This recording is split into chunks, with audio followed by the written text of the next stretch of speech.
Hola Internet y bienvenidos al Viaje del Héroe. En la serie de recapitulamos, hablamos, opinamos de las historias de nuestros personajes favoritos. Soy Julián Groba Bilbao. Y yo Ezequiel Capelo Lalia.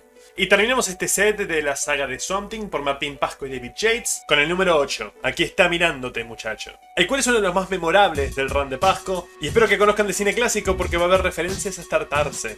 Ya el título es una línea de la película Casablanca. Y en la tapa nos encontramos con Swamp Thing con el medallón de Casey, o Karen, o Casey.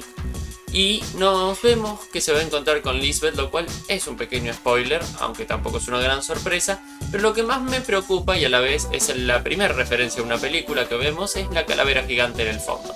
Sin cambios en el equipo creativo, el cómic empieza con una presentación de personaje que ya de entrada nos dejan claro que esto va a ser un número diferente al resto. No solo que inmediatamente te muestran la temática de cine que todo el número tendrá, mostrándote los protagonistas como los créditos de introducción de una película vieja siendo proyectada en una sala de cine, sino que además esta será la página que nos da la recapitulación de este número, volviéndola la mejor de probablemente toda esta primera tanda de serie, porque no sirve solo para poner al tanto a un nuevo lector. Alguien que la viene siguiendo también puede sacar algo. Y esto no se da solo de manera referencial a que creamos que esto se está dando en una película, sino que parece que literalmente se está dando, ya que vemos incluso a la gente mirándola. Narración establece que nos encontramos en el mar del Caribe, no muy lejos de donde estalló el paraíso en el número anterior, y recreando la última página de dicho número, con Swamp Thing despertando en la playa y encontrándose un tiranosaurio. Obviamente podría ser la cosa nerd y señalar todas las inconsistencias con el diseño de esta cosa, pero el cómic está yendo por otro lado. El diseño se ha hecho una referencia intencional, como venimos diciendo, aunque no queda clara de entrada. La piel naranja y complexión me hacen pensar en el remake del 66 de 1.000.000 de años antes de Cristo, pero realmente varias películas de dinosaurios de la época podrían encajar. La introducción a esta escena impactante se da mediante fundir el rollo de film que veníamos viendo, en referencia a la página anterior, con lo que está pasando en la realidad. Además, se toma su tiempo, Yates, para poder mostrarnos cómo la cosa del pantano se levanta y empieza a cobrar conciencia mediante 3 cuadros consecutivos para poder ir a uno grande. Antes de que pueda procesar lo que está sucediendo, el animal trabaja con Swamp Thing y este busca lo más cercano para defenderse. Mientras, del otro lado de la misma isla, Dennis Barclay y Liz Tremaine se despiertan confundidos y rodeados de estereotipos nativos. Una vez más, el cómic lo hace de manera intencional. E intencional también es el paralelismo entre ambas escenas, ya que en el caso de Dennis y Lisbeth nos encontramos con el mismo recurso, varios cuadros consecutivos mostrando cómo vuelven en sí y de repente un cuadro grande con la escena impactante. Swamp Thing le clava uno de los restos del barco en la garganta al dinosaurio. Supongo que la idea es que lo hizo cuando este se agachó para darle un mordisco. Pero de la misma manera de lo que estuvimos diciendo en los últimos números de Amatista que cubrimos, el plano cerrado no lo deja claro. Si ignoras el último cuadro, cuando estás leyendo los primeros dos, parecería que se lo clavó en la pierna. Al morir, el tiranosaurio lentamente se deshace como si estuviera hecho de barro seco y lo único que queda en su interior es un esqueleto humano. Y en el siguiente cuadro las referencias cinemáticas se hacen cada vez más obvias. Esta sí es 1.000.000 de años antes de Cristo, aunque es la original de 1940, en la cual la producción literalmente le pegó una aleta en la espalda a un pobre cocodrilo y lo hicieron pelear contra un monstruo de Gila, así se llama la especie de lagarto, porque el cine tardó demasiado en tener en cuenta los derechos de los animales. Pero sí, el dibujo recrea la escena perfectamente. Aunque, si se me permiten mis gustos personales, los hubiera hecho en blanco y negro como la peli original, y mantendría el resto en color. Los nativos se encierran y transportan a los dos civiles mientras intentan comunicarse con ellos, y Dennis señala que todo se ve raro en esta isla. Hasta sus captores parecen salidos de una mala película de clase B. Aunque tiene razón, lo gracioso y triste es que se ve más convincente que algunos cómics que hemos visto que legítimamente intentan representar tribus autóctonas. Liz es forzada fuera de la jaula y sus gritos de lucha son escuchados por Swamp Thing a pesar de no parecer estar remotamente cerca. Pero de todas formas, intenta seguirlos, evitando hacer daño colateral entre las criaturas que pelean. Barclay logra robarle el arma a su guardia y dejarlo inconsciente con ella, pero, a pesar del golpe ser leve, igual que el dinosaurio, el exterior del hombre se deshace dejando atrás un esqueleto. Algo que Dennis no nota, muy enfocado en sus alrededores que de pronto se volvieron las afueras de una mansión. Y un pequeño detalle de impresión de color hace que Dennis vaya cambiando el color de su camisa a lo largo de la página. Es en esta página donde finalmente todos los elementos de la isla claramente dejan de ser solo referencias y pasan a tener un punto. La K en la puerta es lo que lo delata, pero esto es Xanadu, la mansión en construcción de la película El Ciudadano Kane. Pero, en caso de que el lector no haya visto el clásico, Swamp Thing logró seguir los gritos hasta Liz y la encuentra atada a 2 pilares por los nativos para sacrificarla a King Kong. Sí, esta isla está cambiando constantemente de película a película, aunque este solo es nombrado en la traducción de 5. En el original DC todavía no tenía los derechos, así que simplemente es referido como el mono gigante de aquella película. Pero está claro a qué se refiere. A su vez, Dennis entra en la mansión para encontrarse con la escena que gatilla toda la película original, Foster Kane muriendo en su cama pronunciando la palabra Rosebud, mientras una bola de nieve cae a sus manos. Aunque acá por alguna razón la bola sobrevive y rueda hacia los pies de Dennis en lugar de hacerse añicos contra el suelo. Igual que todos los personajes ficticios que caen, al morir, Kane se vuelve un esqueleto. De vuelta con Alec y Liz, el primero intenta luchar contra los nativos para llegar con la segunda, que fue tomada por Kong. Ahora, no sé si seré yo, pero me da la sensación de que el dibujo intenta imitar la rigidez de los efectos especiales de las películas viejas. Vean el dinamismo de Swamp Thing y los personajes humanos, y luego compárenlo con los movimientos de los monstruos. Puede que no sea intencional, pero así fue como lo interpreté. Una vez que la cosa del pantano se lo saca de encima, de nuevo todos se reducen a hueso. Simultáneamente, alrededor del cuello de lo que una vez fue Foster Kane, Dennis encuentra un par de placas de identificación del ejército de los Estados Unidos. Y acá se vuelve a usar el recurso de poner 3 cuadros consecutivos para contar la acción de Swamp Thing, y a la vez un paralelismo que no sé bien cuál es su simbología, pero sí nos permite ver que están exactamente en la misma situación entre Swamp Thing y Dennis, con un comportamiento físico exacto. Eso nos lleva a un interludio, literalmente. El cómic mantiene el tema de que todo lo que sucede dentro de la isla es en el estilo de una película vieja. Así que cuando es momento de salir del lugar por primera y única vez en todo el número, se lo hace con el estilo y forma por la cual uno saldría de una sala de cine a mitad de una película, por un interludio. Vamos a un aeropuerto en Nueva Jersey donde Milton Grossman le hace su reporte sobre Casey a Harry Kay. Aparentemente la niña está drenando la energía del hombre que tiene de rehén, Paul Fellner, porque cree que tiene poderes similares a los suyos. La chica y su rehén están por abordar un avión, pero Paul está aterrado y no quiere ser parte de lo que aparentemente ella está planeando. Va a quedar claro mejor en el número siguiente, pero uno puede notar que Casey ha crecido. Y es algo que el dibujo ha estado haciendo de manera constante pero sutil, a lo largo de las diferentes apariciones de la joven si uno presta atención. Estos detalles son una de las ventajas de tener un equipo creativo constante durante la serie. Si hubiéramos cambiado de artista, podría confundirse con un problema de consistencia. El productor de televisión, cansado y aterrado, abofetea a la chica y huye gritando, desesperado porque alguien haga algo para detener a Casey. Él reconoce a Grossman y Kay. Ok, el primero puede ser por el encuentro en el acantilado del número anterior, pero uno, ¿cómo lo conoce por nombre? Y dos, ¿cuándo conoció a Kay? Y les pide ayuda, a pesar de las fuertes súplicas de los hombres que debe regresar adentro e intentar no hacer enojar a la joven. Pero es demasiado tarde. Paul dice que lo que Casey planea pone en peligro el mundo entero, y de repente estalla en llamas con una ladida espectral. De vuelta en la isla, Alex sigue en persecución de Liz, dejando atrás a los nativos que de repente sueltan el lenguaje falso estereotípico y se ponen a hablar como personas normales. Como un actor una vez que el director grita corten. Es hilarante y adquiere un comentario que no sé si es intencional cuando se desvele quién está detrás de lo que está sucediendo en la isla. Y para marcarnos visualmente que terminó el interludio, los textos también son retomados como al principio del número en un rollo de film. Los hombres hablan preguntándose de qué película salió el gigante verde, planean preguntarles a los otros si es una de sus creaciones, mientras pasan de ser nativos a miembros del cast de Casablanca. Swamp Thing de golpe se encuentra en las calles de Nueva York en 1930 durante el clímax de King Kong, con Liz haciendo el rol de Ann Darrow, y de manera igual de repentina se encuentra piloteando uno de los aviones. Si bien en primer pantallazo puede parecer algo extraño que Lisbeth pueda ver que Swamp Thing, uno de los que maneja el avión, más allá de que es un gigante verde en un avión relativamente chico, se puede hacer un paralelismo con aquel momento en el cual Swamp Thing la escuchó a pesar de estar muy lejos. Es evidente que los espacios durante esta película son relativos. La escena sigue su curso, el simio muere y el avión desaparece para ser sustituido por un helicóptero del cual Liz se cuelga. Mientras vuelan al logo de Paramount, estrellas y todo. Es una de esas visuales que cuando las repetís en voz alta te cae la ficha de qué tan alocadas pueden ser estas historias. La cosa del pantano vuela en helicóptero hacia el logo de Paramount.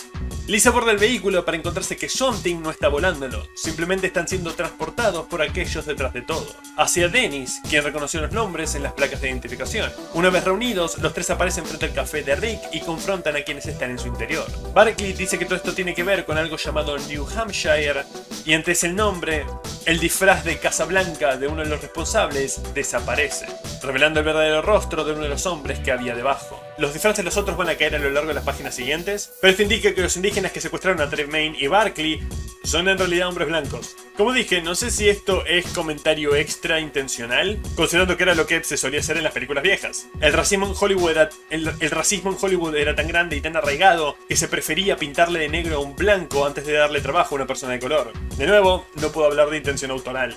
Danny lo descubrió porque las placas eran de un paciente suyo cuando hizo de voluntario en Vietnam, de cual un tiempo después se enteró que había fallecido cuando un transporte de tropas llamado New Hampshire se hundió en las aguas cercanas. Aunque a continuación vamos a tener la historia de estos hombres, la única explicación que se nos da de por qué tienen este poder de alteración de la realidad es que su unidad utilizaba un defoliante químico experimental. Al parecer hasta la producción agrícola del universo DC te da superpoderes.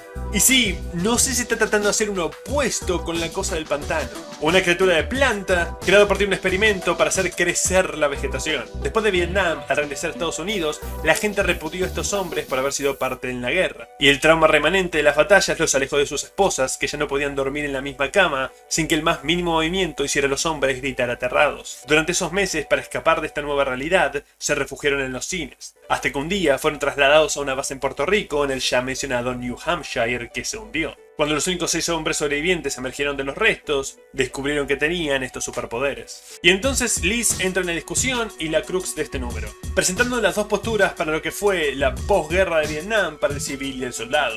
Un poco en contexto, Estados Unidos entró a esta guerra al final de los 70, pero se encuentra con un estilo de pelea que no tiene nada que ver con el de la Segunda Guerra Mundial. Eran guerras de guerrilla, trampas en la selva, no el típico ejército regular. Y muchos soldados se alistaron por el bombo que la sociedad norteamericana había hecho después de la Segunda Guerra. Esa cosa de ir a pelear con los nazis los dejaba bien parados. Pero este era completamente diferente y el frente civil de la guerra de Vietnam tenía muchísima oposición. Los jóvenes norteamericanos sabían que la guerra no estaba justificada y además de eso justo se alineó con el auge del hipismo. Así que cuando vuelven, a diferencia de la Segunda Guerra Mundial, los soldados no son tratados como héroes. Son ignorados e incluso repudiados. Liz acá representa ese sentimiento. Estos hombres fantaseaban con la guerra como si fuera una de las películas en las que literalmente están metidos. Se tomaron el Kool-Aid, se creyeron que los yankees eran los grandes héroes y saltaron antes de mirar para algo que no estaban preparados. El discurso y la actitud de la reportera enfurece a uno de los hombres, el cual saca un arma para hacerla callar. Something lo taclea y la ilusión empieza a desaparecer. Los hombres literalmente estaban viviendo en un mundo de fantasía. Y cuando Liz les hace ver la realidad, no pueden literalmente mantener la ilusión y ocultarse lo que pasa en el exterior. Y se revela que los esqueletos que quedan atrás después de que estos personajes falsos murieran, eran los restos de la tripulación del New Hampshire. Literalmente enmascaraban su trauma con ficción. Siempre hablamos de cómo se usa el recurso de colorear con azul generalmente a los personajes que están en la oscuridad. En este caso se eligió el color verde, y no estoy seguro si es para poder hacer contraste con el azul que sí se le pone al fondo, o porque esto da una sensación mucho más militar, ya que convenientemente son estos excombatientes los personajes que están coloreados. Tanto Dennis como Lisbeth están en su color local, y bueno, la cosa del pantano es verde y en esta época no había muchos tonos de verde. Desafortunadamente, la isla en sí era parte de la ilusión. Todo este tiempo estuvieron parados sobre los restos del barco que ya no puede mantener flotación. Uno de los hombres decide ayudarlos, dando a entender que la ilusión en sí era lo que los mantuvo vivos todos estos años. De nuevo, no existía la isla, así que por lo tanto no había comida o cosas necesarias para sostenerse. Los protagonistas huyen en el helicóptero creado por el soldado, mientras Something intenta mantenerlo con vida el tiempo suficiente para llegar a tierra, dado que él fue el que recibió la bala dirigida para Lisbeth. Mientras dejan atrás al resto, que se hunden y ahogan en el océano. ¿No dice por qué no intentaron llevar a algunos de ellos también? De nuevo, el hecho que mueren una vez que se rompe la ilusión es más inferido que explícito, pero dan a entender que no querían ser salvados. La última frase del cómic es: estos hombres ya estaban muertos al llegar a Sargón, solo estaban esperando que alguien los enterrara. Como que una vez que fueron a Vietnam ya no había forma, ilusión o verdadera de que puedan tener una vida. Tal vez lo que hace que esto pueda insinuar cierto abandono de parte de los protagonistas es más que nada el dibujo, ya que para poder hacer mucho más climática la escena pareciera que los personajes están sufriendo estar muriendo o esa mano que sale del agua pidiendo algún tipo de ayuda. El cómic termina como leería una película, con una pantalla de fin, la gente saliendo del cine y pasando frente al póster. En una última referencia, esta vez a James Bond, termina el número. Este es evidentemente el número más surrealista que nos encontramos en esta serie hasta ahora. Lo que no queda muy claro, más allá de establecernos la temática del número, es por qué empieza siendo una película y termina siendo literalmente una película, ya que esto rompería un poquito la narrativa propia del cómic, pero siempre se agradece porque esto es un cómic. Además, como mencioné a lo largo del número, hay también momentos de sucesión directa, generalmente entre 3 cuadros, y también hay un uso de trama en casi todos los escenarios. Me gusta mucho este número, creo que es el más sólido de todo este primer gran arco, y del que más me acordé desde la primera vez que lo leí. El mensaje de guerra y esta cosa de dejarte consumir por tu propia mente para escapar de la realidad están bien representados. Y al final te aclara de que nada de lo sucedido fue algo bueno. La muerte de estos hombres no fue una victoria contra un enemigo. Barclay le reprocha a Liz y ella se siente mal de que su confrontación llevó a la muerte de estos hombres. Pero de nuevo, era una situación de la que ninguno podría salir sano. Y hablando de guerra, vayamos a la historia suplementaria del fantasma desconocido para terminar la doble parte que empezamos en el número anterior. Por esa misma razón, no hay cambios en el equipo creativo, así que el cómic empieza, como siempre, con el fantasma hablándole al lector. Pero esta vez haciendo una recapitulación de la primera parte. Y tiene sentido que no haga un discurso nuevo, dado que no cambiamos de historia. Y en lo visual tenemos una referencia directa al título de esta historia, que es Si la espada debería matar a la paloma. Y efectivamente, el fantasma desconocido está ensartando una paloma con una espada. La primera página tiene el fantasma llegando junto con Amanda Dove a la isla de Jacinto, directamente frente a los cuarteles generales del general Whitman, el hombre al que tiene que convencer de detener esta guerra. Con sus habilidades, el desconocido se saltea la seguridad, y cuando el general intenta cuestionar su presencia, de la misma forma que con Amanda en el número anterior, le devuelve las memorias de sus vidas pasadas. Resulta que el general es la reencarnación del esposo que Amanda forzó a ir a la guerra milenios atrás en Roma. Al tanto de su situación cósmica, accede a detener el conflicto, pero teme que si pide a sus hombres retroceder, el ejército enemigo tomará la retirada como una oportunidad para masacrarlos. Así que el fantasma desaparece y aparece frente al mercenario que dirige las tropas opositoras. Le pide que desista, pero sabe que no sucederá, puesto que esta guerra es beneficio económico para él, no personal o político. Así que, para detenerlo, moja toda munición dejándolos indefensos. Me encanta la relativa sutileza del fantasma. Con los poderes que posee, pueden ser demostraciones comparables con los seres mágicos más bombásticos de la ficción, pero en su lugar simplemente humedece una superficie y listo, enemigos desarmados. Va por este camino de la menor interferencia directa posible. Lo que sucede a continuación y en todo el final de esta historia me confunde un poco, porque los soldados de Whitman atacan. Obviamente contra enemigos desarmados es una batalla rápida, pero el punto que establecen por el cual hacer toda esta movida es para que los hombres de Whitman pudieran retirarse. Con esta página pensé que la implicación era que el general había traicionado al fantasma, pero el diálogo creo que habla lo opuesto. El ejército sin equipamiento sufre bajas, pero en su mayoría son arrestados, incluyendo su líder. El general Whitman y Amanda caminan por los restos, el primero diciendo que quiere estar aquí con sus hombres, pero cuando empuja uno de los cadáveres encuentra debajo una granada sin explotar. El peso del cuerpo era lo único que mantenía la granpa fija, y al haberla movido, el arma explota, matándolo tanto a él como a la joven. De nuevo, en un principio pensé que como no habían evitado el conflicto, ambos murieron para volver a empezar el ciclo de reencarnación, enamoramiento y pérdida. Pero el fantasma dice que es para que ellos pudieran caminar en el más allá juntos para siempre. Y con esto termina el número. Oye, estoy confundido. ¿Es un final triste o un final feliz? Es un final y basta. Es un final abrupto y trágico. De nuevo, creo. El fantasma dice que le hubiera gustado que hubiera sido de otro modo, pero que estaban destinados a morir. Combinado con la parte anterior, es una historia ok, pero el hecho que el cómic parece cambiar a mitad de camino la misión, de evitar la guerra a ganar esta batalla, hace que no sepas cómo sentirte al final. ¿Es deprimente porque los instintos violentos del hombre ganaron y no se pudo evitar el conflicto? ¿O porque la guerra le quitó a estos dos amantes una vida feliz terrenal, teniendo que buscarla casi como consuelo en el más allá? El diálogo es muy indirecto y te deja todo abierto a la interpretación. El dibujo de Carrillo, como dijimos, es muy bueno y también, como dijimos, esto nos permite una constante visual bastante consistente y efectiva a lo largo de las historias del fantasma. En particular en este número hay mucho detalle, muy lindas composiciones y figuras saliendo del cuadro. Y la página destacada de este número va a ser la número 6. En primer lugar porque podemos ver a todos los protagonistas en sus respectivos conflictos en la misma página. Luego también hay un detalle visual particular en el diálogo y tiene que ver con el hecho de poner casi todos los globos en el centro de la página. Esta era una técnica que se solía usar en la bande dessinée francesa para evitar problemas con la lectura, ya que no hay manera más fácil que poder leer una historieta que cuando todo está centrado. Además, el ilustrador Shades también permitió que hubiera espacio para poder poner los globos. Y el gran cuadro que se destaca efectivamente de la página es el que aparece King Kong, que además de ser espectacular, también el diálogo nos permite encontrarlos directamente a la cara por cómo está guiando la lectura. Detalle particular, el dibujante hizo todo muy fácil, ya que incluso la sombra de este cuadro permite saber dónde poner los globos. Pero bueno, dejemos de enfocarnos en guerras y enfoquémonos en guerra. Para volver a la Tierra 2 y los héroes de la Segunda Guerra Mundial con All Star Squadron para la última semana del año, donde daremos nuestro siguiente paso en el viaje del héroe. Hasta entonces. ¡Hey! Si te quedaste hasta el final, probablemente te haya gustado nuestro contenido o realmente lo odiaste. En cualquier caso, por favor considera suscribirte o al menos darle un me gusta. Esos 2 clics ayudan más de lo que pueden imaginar. Si les gustó la historia, por favor consideren comprarla y apoyar el noveno arte que nos dio tantos maravillosos personajes. A su izquierda hay una lista de reproducción con más capítulos de este personaje y a su derecha de uno diferente. Por favor consideren entrar en esa madriguera con nosotros y vuélvanse expertos en las historias que amamos. Hasta la próxima.